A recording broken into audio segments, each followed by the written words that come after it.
welcome back to Weighing In. We're going to take a look at the 138-pound bracket. And guys, we seriously just considered reading every name on this bracket for half the preview video because that's pretty much the way this bracket is. It's loaded, it's full of medal winners, it's full of contenders, and to be honest with you, it's really kind of difficult to sift through it, but sift through it we must. Pat, we'll start at the top, figure that's the best place to start. Kyle Bierdumpfel, two-time state finalist, looking to finally break through and win a state title. Right, he lost to Nick Soriano his freshman year at 106 pounds. He lost to Craig De La Cruz last year, and we like to think that this is Bierdumpfel's year. He's a real, he wins those tight battles. He's wrestled a number of 2-1s, 3-2 type matches. He's really tough at the end. I like to think that Bierdumpfel will get out of this one. One of those guys that he's wrestled tough all season long is Laurien and Anghelina from Bergen Catholic. I think they've wrestled 5 times this year. Bierdumpfel has won all 5, but the last 2 have been 1-0 and 2-1. So we'll look at that matchup later on, and I think that might be one you want to look at.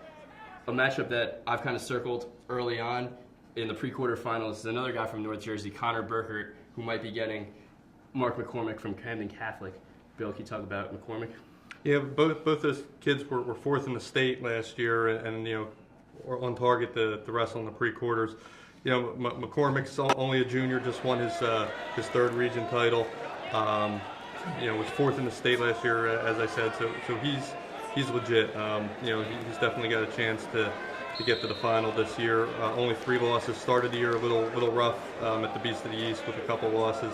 Only 1 loss since the Clearview's Mike Van Berlen and is wrestling real well. Another South Jersey region champ I want to talk about, Anthony Roccabaldo on the top half.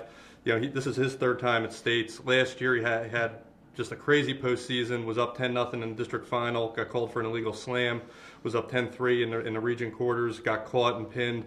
At states, was a minute away from getting onto the podium, had a 3-point lead, and had to take injury time for the 2nd time instead of being down. His opponent, Alex Sabahi, who is on the bottom half of this bracket, he got the takedown, came back and won 11-10. This year, Roccabaldo, he won the district, he won the regions. He looks real good. He might get Daniel Hedden from South Plainfield, who he's already lost to this year, so that just kind of shows you, how tough it is going to be get on the podium in this bracket. And Joe, I know it's going to be tough to get on the podium, but one guy you think will is Matthew Russo. Matthew Russo is a senior from Jackson Liberty. His twin brother, Mike, is a 2-time state medal winner. He's a contender at 126.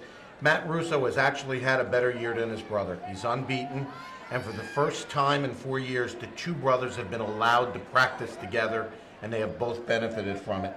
I don't think Russo can get through to the final, but I think he's had a great senior year. I think he's wrestling well enough and aggressive enough to maybe get on the podium.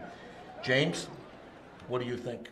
Well, I think one of the reasons why I think we agree that Russo probably is not going to get through the final is he's going to have to wrestle Bound Brook's Mekhi Lewis in the quarterfinals in all likelihood. Listen, I've been very impressed with Mekhi Lewis since last year. We burst on the scene as a freshman, as a medal winner. Very athletic guy, Region 5 champion. He's just a lot of fun to watch wrestle. And, guys, we were talking about this before we got on this camera. It's sort of like your March Madness pool. You see a bunch of upsets, and before you know it, you've got 2 mid-majors from flyover country in the Final 4. I think when you have a bracket that's loaded as this one, you just got to keep it simple. And for me, that's Lewis in the final against Bierdumpfel, who gets through after an absolute battle with High Point's undefeated Jared Kovas in the quarterfinal. And like Pat said, I think it's Bierdumpfel's year. I think he finally breaks through and wins the state title. Pat, how do you see this ending? I see another classic Don Bosco Bergen Catholic rivalry match in the final. It's going to be Bierdumpfel against Laurien and Anghelina. I'm going to take Bierdumpfel to win it. Bill? Yeah, like you said, James, I think there's going to be a lot of great matchups, a lot of great quarters, a lot of great semis, and even some before that, but I think it's going to come down to Bierdumpfel and Lewis, and I will take Bierdumpfel to win. Joe? We always say the semifinals is the money round. There are going to be 2 great semifinals in this weight class. I'm going to take Bierdumpfel over Lewis. That's it for us at 138. A lot of things could happen in this bracket. This is definitely one you're going to want to watch this weekend down in Atlantic City. Keep it here at NJ.com. We're taking a look at all 14 weight classes as we prepare for the NJSIAA Championships this weekend, and we'll see you next time.